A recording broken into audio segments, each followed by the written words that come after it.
Baiklah saudara-saudara sekalian, masih di dalam mata kuliah Digital Marketing. Kali ini kita memasuki sesi yang keempat, ya, di mana belakangan ini yang paling dianggap efektif untuk menggapai calon-calon konsumen kita, terutama para milenial, dengan cara yang efisien dan murah.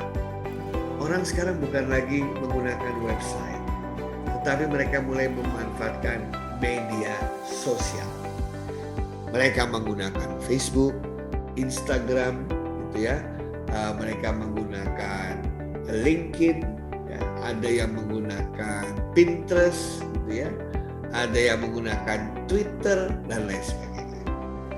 Nah, terlepas dari Anda mau pakai medsos yang manapun, yang penting Anda tahu bahwa setiap medsos itu punya pasarnya sendiri. Setiap medsos itu punya filosofinya sendiri, sehingga Anda tidak salah. Ya, sebagai contoh nih ya, yang namanya Facebook. Facebook itu isinya adalah tempat orang bercerita mengenai pengalaman dirinya. Sehingga filosofinya adalah storytelling. Jadi kalau Anda ingin memperkenalkan produk atau jasa Anda di Facebook, jangan ngomongin produk atau jasanya langsung, nggak akan pernah diklik atau dibeli, malah di skip oleh orang lain. Syukur-syukur Anda tidak di remove. Tapi Anda cerita mengenai pengalaman Anda terkait dengan produk yang ada. Misalnya, sungguh saya beruntung bahwa kemarin ketika saya kecelakaan, saya bisa masuk dilayani oleh rumah sakit kelas 1 yang hebat, dan tidak serupiah pun saya mengeluarkan biaya. Terima kasih kepada asuransi ABC yang selama ini sudah membantu saya. Jadi cerita mengenai dirinya, it's about storytelling. Itu kalau pakai Facebook, ya.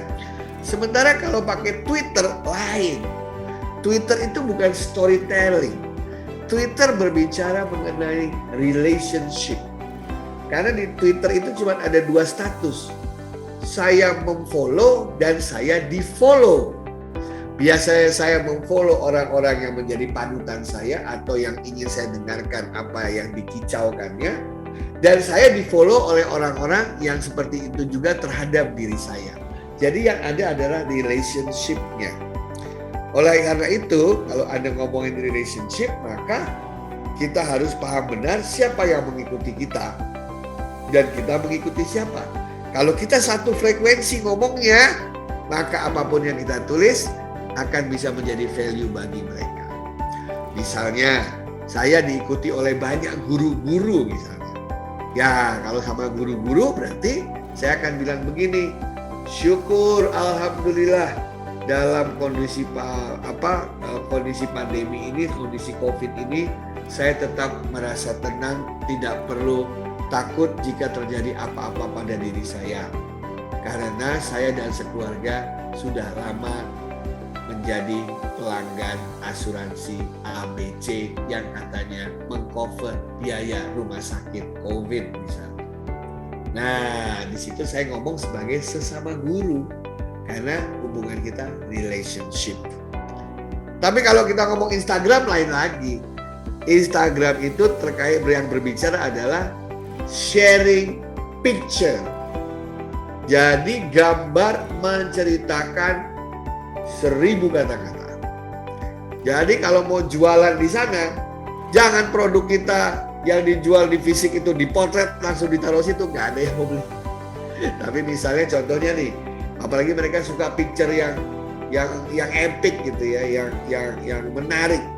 Misalnya ada orang ya pakai perban, tangannya di gips gitu ya, terus mukanya luka gitu ya, pakai tongkat tapi tertawa-tawa dan di belakangnya adalah mobil baru. Udah gitu aja.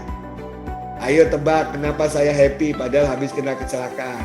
Rupanya dia mengikuti asuransi mobil, begitu kecelakaan mobilnya remuk dapat mobil baru.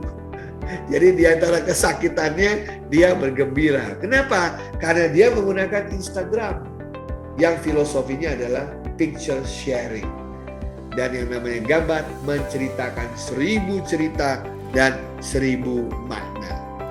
Dan masih ada ratusan lagi media sosial yang lain. Yang penting teman-teman, Anda harus tahu filosofi dari media sosial itu sehingga produk atau jasa atau layanan yang ingin dimarketingkan dibuat agar kompatibel dengan platform media sosial yang dimaksud.